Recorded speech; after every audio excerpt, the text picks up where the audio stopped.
Guys आज हम आए हैं फालूदा मार्केट में, फालूदा खाने। और ये हमारे घर की मार्केट है, ठीक है। ये सामने वाला मतलब काफ़ी पॉपुलर मार्केट है ये, ठीक है। और ये जो प्लेस का नाम है ये सनी बाजार रोड है, बगल में 7 days cake shop, 7 days falooda है। आज रैंडमली मन कर गया, मौसम काफ़ी सुहाना है तो इस वजह से हमारे भैया कभी आपको खाना हो तो आइए प्लीज़।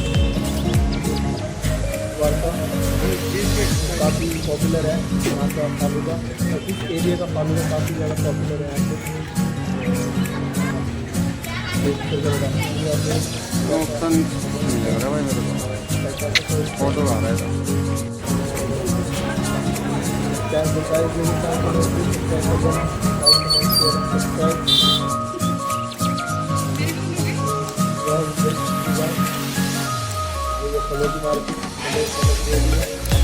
हमारी भाभी